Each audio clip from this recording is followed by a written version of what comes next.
Europe. L'économie, Emmanuel Avec plaisir. Dutheil. On prend le pouls ce matin du moral des chefs d'entreprise. Et oui, puisqu'on réalise chaque mois, depuis maintenant 3 ans, un baromètre du moral des chefs d'entreprise avec CCI France. Ce sont les chambres de commerce, baromètre réalisé par l'Institut de sondage Opinionway. Et je peux donc ce matin vous révéler en exclusivité mondiale, pourrais-je dire, les résultats de ce baromètre. Et on peut le dire, les chefs d'entreprise ont le moral.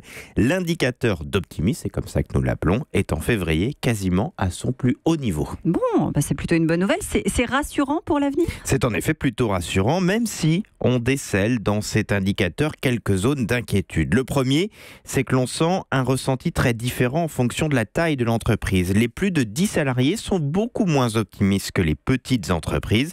Et quand on propose une gamme de mots, toujours la même, chaque mois dans notre baromètre, eh bien, attentiste prend 3 points, méfiant 7 points, inquiet 7 points aussi. Bon, confiant, pour nuancer un peu, prend quand même aussi 5 points.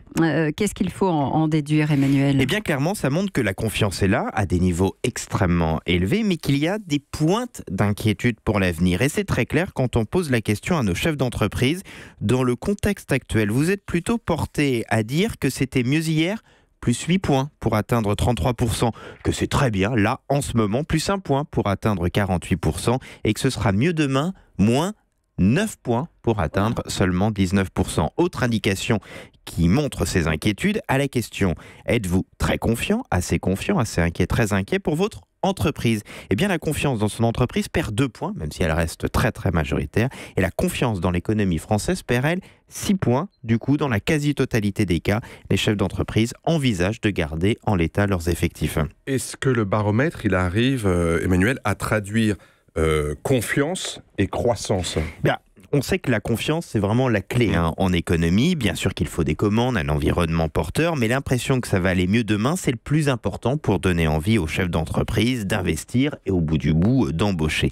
Et si cette confiance à l'avenir s'érode un peu, comme ce que laisse penser notre baromètre de ce mois-ci, eh bien on peut se dire que la petite euphorie que l'on a enregistrée ces derniers mois pourrait perdre un petit peu de dynamisme.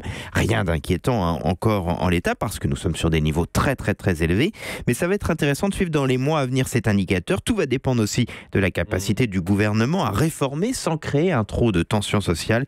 La possible grève à la SNCF dans les semaines à venir pourrait être un test très symbolique justement, mais la possible réussite de cette réforme en un temps record pourrait aussi être un signal très important. Tout ça sera donc à suivre. Europe 1.